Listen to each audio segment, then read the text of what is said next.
अपने तिरंगे के 3 रंगों की दीपी को आसमान में उकेरते गुब्बारे केसरिया सफेद हरा रंग। माननीय प्रधानमंत्री श्री नरेंद्र मोदी ने देश के 80वें स्वाधीनता दिवस समारोह के अवसर पर राष्ट्र को संबोधित किया। राष्ट्र की एकता और अखंडता के प्रतीक तिरंगे के रूप में सैकड़ों की संख्या में गुब्बारे लाल किला परिसर और उसके आसमान को एक नई आभा, एक नया सौंदर्य, एक नया कलेवर प्रदान कर रहे हैं।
শ্ৰদ্ধাৰ অসমবাসী ৰাইজ, ভাৰতৰ 80 সংখ্যক স্বাধীনতা দিৱসৰ এই গৌৰৱোজ্জ্বল ক্ষণত ৰাষ্ট্ৰৰ লগতে অসমবাসীলৈ মোৰ আন্তৰিক শুভেচ্ছা আৰু অভিনন্দন জ্ঞাপন কৰিছোঁ।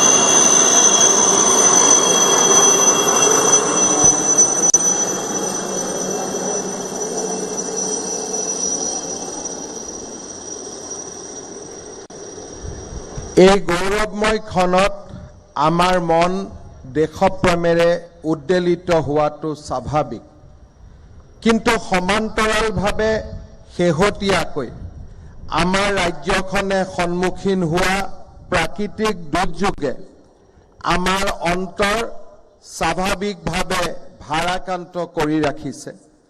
শেহতীয়াকৈ অহা প্ৰলয়ংকৰী বানৰ বিভীষিকাই আমাৰ বহু আপোনজনৰ জীৱন আৰু সপোন কাঢ়ি লৈ গ'ল।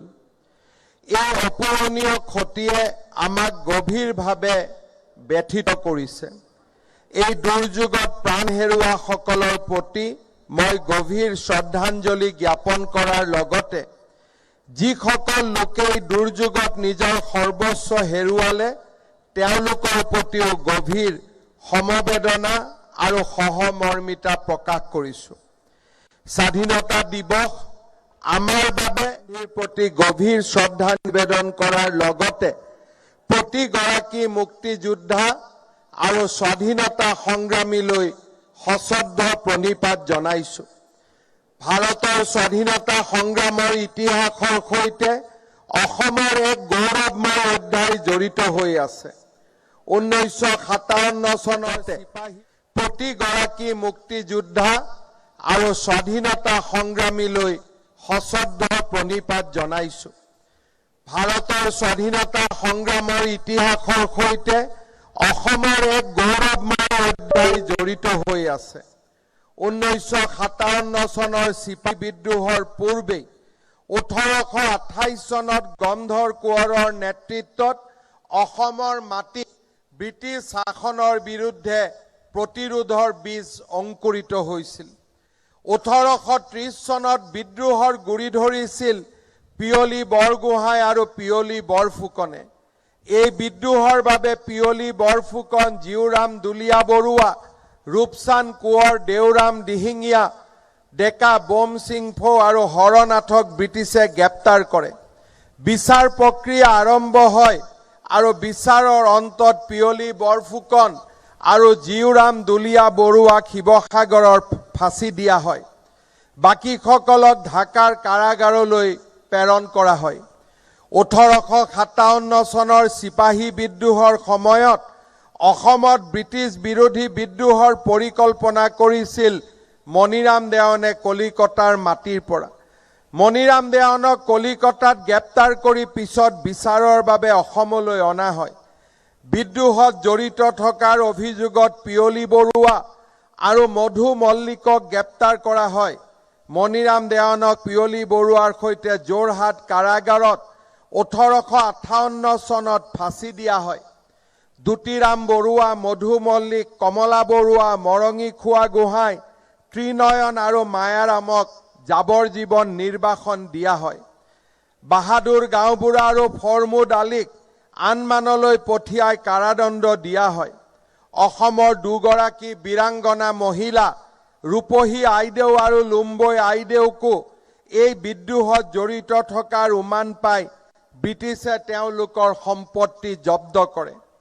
ইয়াৰ পাছতো অসমৰ কেইবা ঠাইতো কৃষক বিদ্ৰোহে ব্ৰিটিছৰ বিৰুদ্ধে সংগঠিত ৰূপ লৈছিল। 1860 চনৰ ফুলগুৰি, 1868 চনৰ দৰং, 1893-94 চনত ৰঙিয়া, লচিমা, নলবাৰী, বৰমা, বজালী, বৰভাগ, সৰ্থেবাৰী, সৰুক্ষেত্ৰী, চিপাজাৰ, বিয়াপাৰা, বৰদৌলগুৰি, ধাহি, পাটিদৰং, আমচকলি আদি স্থানত ৰাইজমেল অনুষ্ঠিত হৈছিল।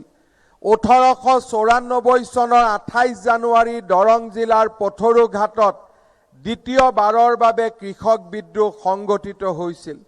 বৰ্ধিত খাজনাৰ বিৰুদ্ধে প্ৰতিবাদ কৰা নিৰস্ত্ৰ জনতাৰ ওপৰত ব্ৰিটিছ আৰক্ষীয়ে কৰা ধাৰাসাৰ গুলীবৰ্ষণত নিমিষতে শতাধিক লোকৰ মৃত্যু হোৱাৰ লগতে বহু লোক ঘূণীয়া আৰু আহত হৈছিল।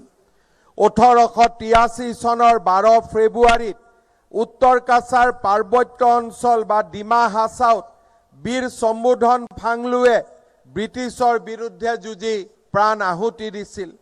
তেওঁৰ আত্মবলিদানে ডিমাছা সমাজৰ দেশপ্ৰেম, সাহস, আত্মমৰ্যাদা আৰু ঔপনিৱেশিক শাসনৰ বিৰুদ্ধে প্ৰতিৰোধৰ উজ্জ্বল নিদৰ্শন দাঙি ধৰিছিল।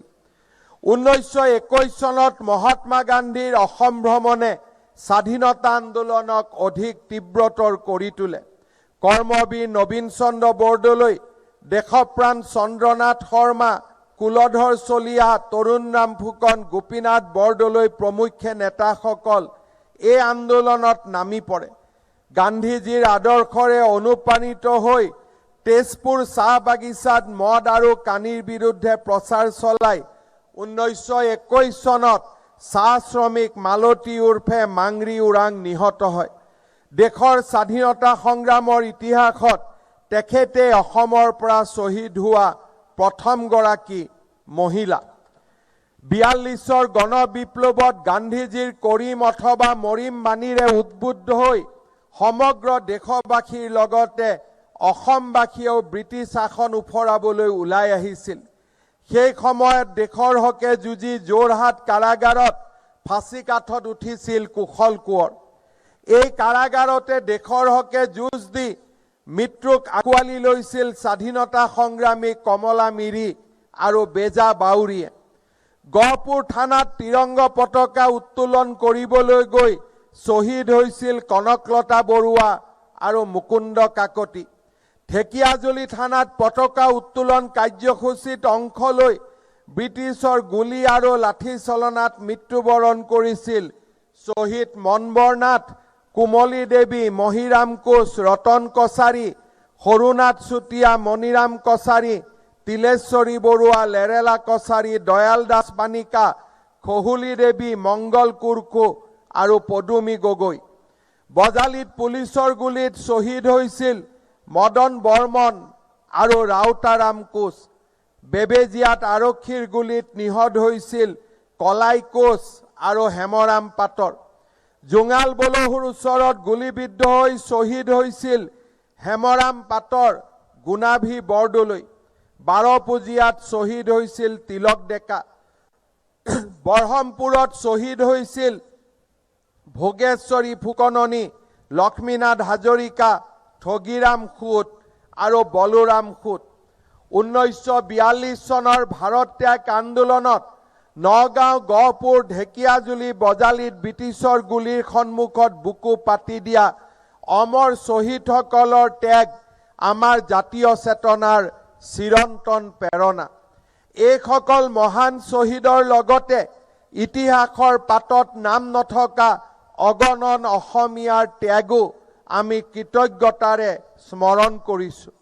ভাৰত ৰত্ন লোকপ্ৰিয় গোপীনাথ বৰদলৈ দেশৰ স্বাধীনতা আন্দোলনৰ আছিল এজন অক্লান্ত অগ্ৰদূত, যি অসমে তেখেতক চিৰকাল স্মৰণ কৰে। অসমক পাকিস্তানৰ সৈতে চামিলকৰণৰ বিৰোধিতা কৰি তেখেতে লোৱা সবল ভূমিকা, এই সমূহ মহান দেশপ্ৰেমিকৰ পবিত্ৰ স্মৃতিৰ প্ৰতি মই আজি অসমবাসী ৰাইজৰ হৈ আকৌ এবাৰ গভীৰ শ্ৰদ্ধা নিবেদন কৰিছোঁ। আজিৰ এই পবিত্ৰ দিনটোত দেশৰ সাৰ্বভৌম আৰু সীমা ৰক্ষাৰ দায়িত্বত নিয়োজিত আমাৰ বীৰ জোৱানসকলক কৃতজ্ঞতাৰে স্মৰণ কৰিছোঁ।